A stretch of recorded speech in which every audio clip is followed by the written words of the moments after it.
Hello and welcome to 365 Days of Healing. We'll talk about rituals today and why rituals are so important to us. We have ritualistic behaviour, and I suppose every day we may do our washing up after we've cooked a meal, or prepared a meal or a juice or whatever we're consuming. That is a ritual to keep us healthy and alive. We have rituals where we clean our house, because having a clean house assists us to stay in a more hygienic conditions, and that assists us to stay healthy as well. So there are other rituals of, say, cleaning our teeth that can become a ritualistic behaviour, and that is again to assist us to stay healthy. So they're more physical rituals that we undertake. Now let's talk about some of the rituals that we use sort of from our emotional self and to keep us in a balanced way. The ritual we may undertake each day is to do what's called yoga nidra.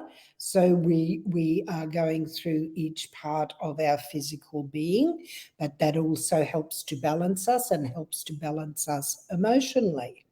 So the focus is changed away from the mental process, and it is about focusing on each section or each part of our bodily self, and that helps to calm the mind and then calm the emotions. So rituals are in place, and we realise that ritualistic behaviour assists us to stop the brain, parts of the brain that want to control everything. It allows us to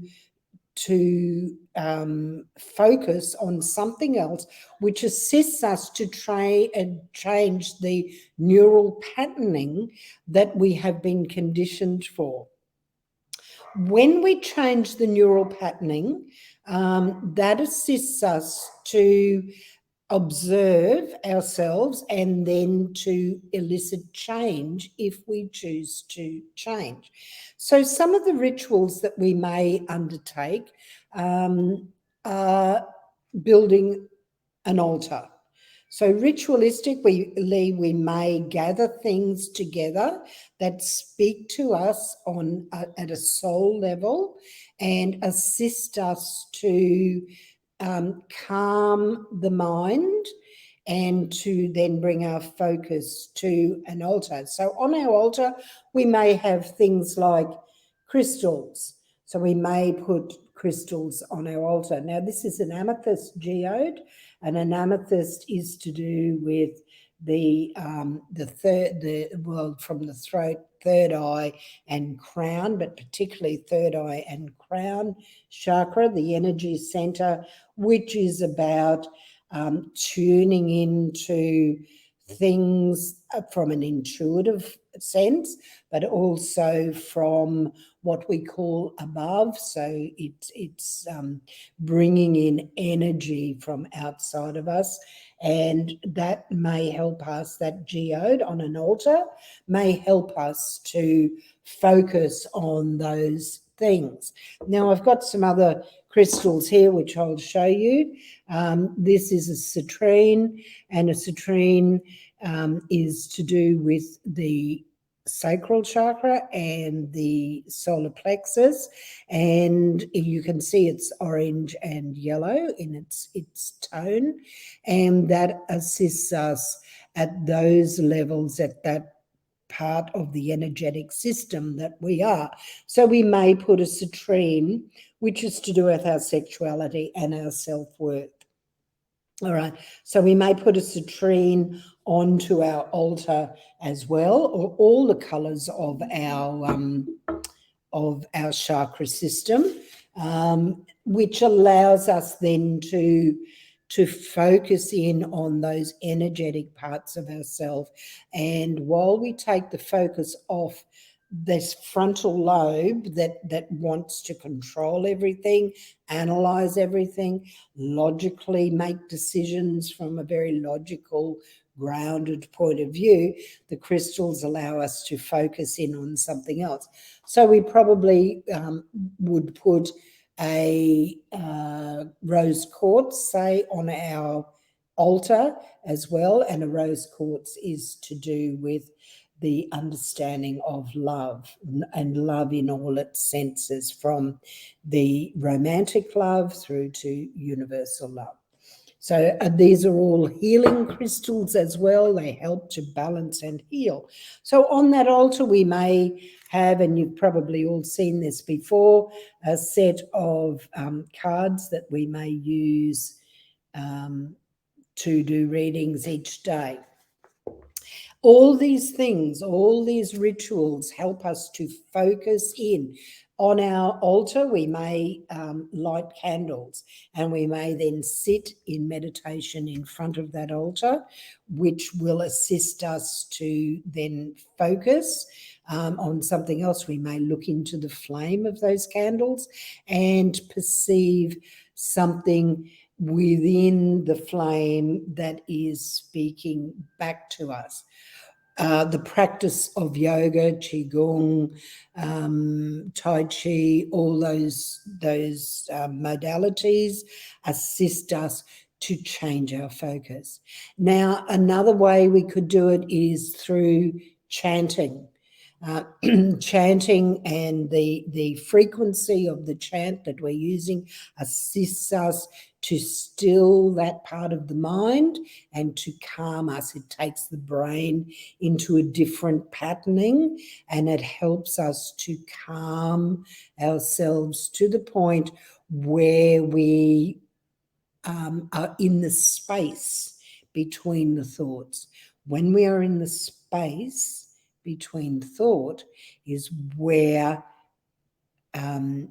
understanding comes from outside of ourselves, or from our intuitive self, where we don't fully understand where it is emanating from.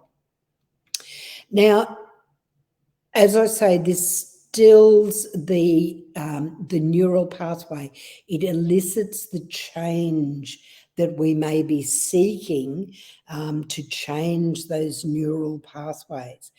Other rituals you may undertake are out in your garden, growing something that speaks to your heart, and just being in nature and working in the soil. It helps to ground us. Very often our thoughts are flying here, thither, and yon, and it helps us to ground down if we do rituals like being out in the garden. Creativity is another form of ritualistic behaviour. We may sew, which takes us into a calm centre instead of having our thoughts fly away with us. We may do knitting or crochet, embroidery, quilting, all sorts of different craft works. They can all become ritualistic behaviour, which is very beneficial for us to calm ourselves. If we don't stop this mind, this monkey mind, by using some of these skills, which are our rituals,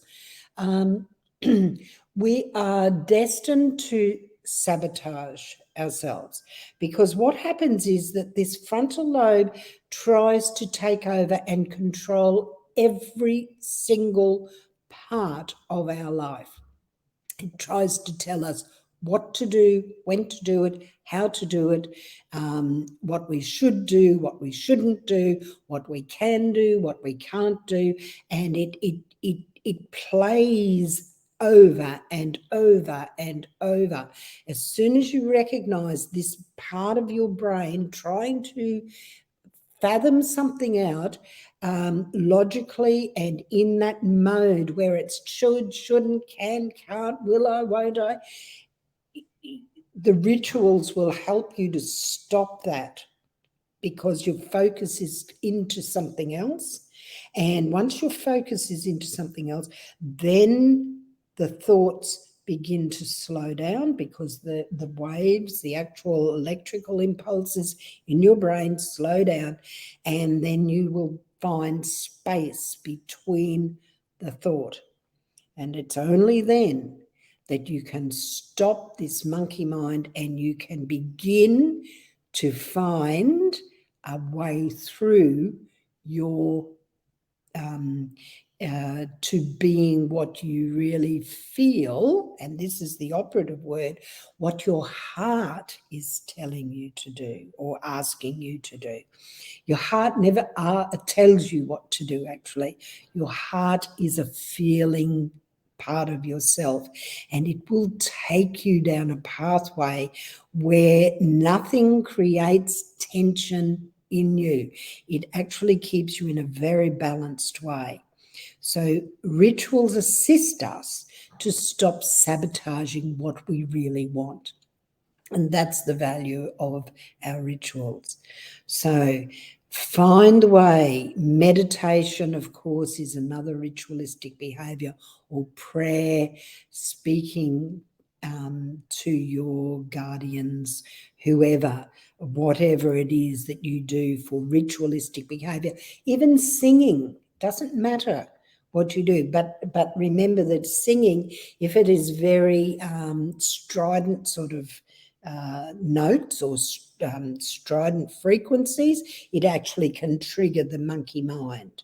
When it's very calming and when it's repetitive sort of music and at a certain frequency, it will help to calm you. So happy rituals, everybody, and finding the space to practice your rituals is vitally important, because without using your rituals, this monkey mind can take over. Namaste.